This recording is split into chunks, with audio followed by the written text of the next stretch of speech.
Minister, the residential zone land tax was introduced with the intention of trying to deal with land hoarding and to activate land that could be used to build housing.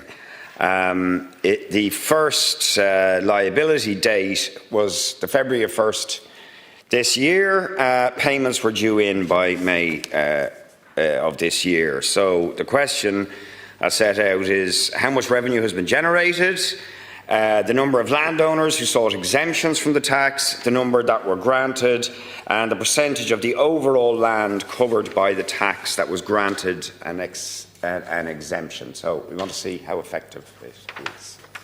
Thanks very much, Deputy Boyd Barrett. So residential zone land tax, as you know and say, is a self-assessed annual tax which is calculated at 3% of the market value of land within its scope. It's charged on the 1st of February each year, beginning, as you say, this year in 2025, and applies to land which is zoned for residential use and is serviced and identified on maps published by local authorities, but which is not a residential property. RZLT aims to prompt residential development by incentivising landowners to activate existing planning permissions or to engage with planning authorities to seek planning permission in respect of relevant land. Revenue have advised that as of the 14th of November, the receipts for RZLT were around circa 46 million euro. There obviously were no receipts in 2024, as the tax was first charged on the 1st of February 2025.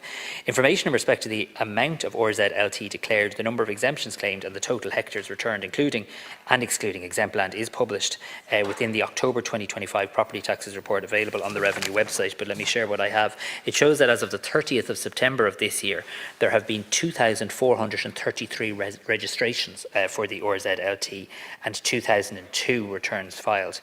Of those filed returns, 160 have claimed the exemption and 585 have requested a deferral.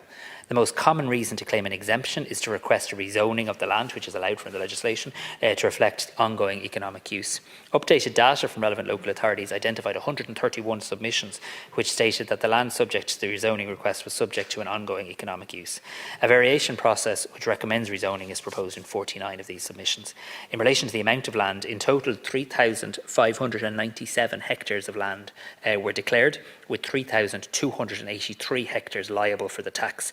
In other words, 314 hectares were exempt, which makes up 8.7% of all declared land. So 8.7% of what was declared was deemed exempt. But the Deputy can rest assured that the continuing effectiveness of the measure in terms of achieving its objective will be kept under review.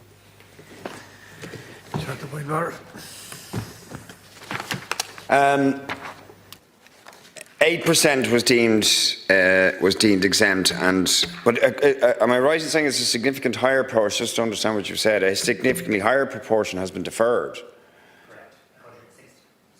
160 have claimed an exemption, and 585 have requested a deferral. So more have requested. Okay, so 580, which is about a quarter, have got deferrals. Right. So that's a significant rate of deferral. And could you maybe indicate what the reasons for those deferrals were, or any information you have about why those deferrals? Because obviously the whole point of this is to activate land to deliver housing and to deal with the scourge of land banking and speculation, which we know is widespread. So if a quarter of the number is received deferrals, we need to know why they were getting those referrals and whether it's justified or not that they would get deferrals. Yeah, so I think it's the deferrals in relation to people seeking to change the use of the land. But let me get you a specific note from Revenue in relation. And let me get you a specific note in relation to that.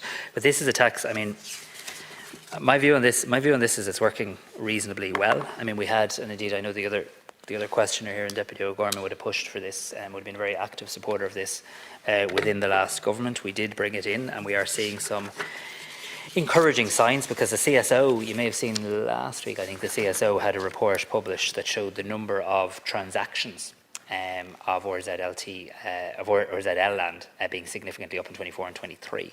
So we are seeing both anecdotally in our conversations, but also actually in CSO data now, a bigger churn of residential zoned land now being transacted, which is really what we want to do. If you have the land and you're not going to use it for residential property, you either need to pay the tax, you either need to seek a rezoning or an alternative use of it, or you need to sell it on to somebody who will zone it. So there's some encouraging data in relation to that. Let me try and get you more information in relation to the reasons behind the deferrals.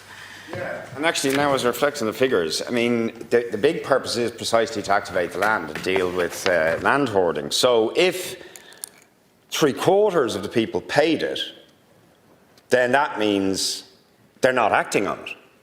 They're willing to pay it.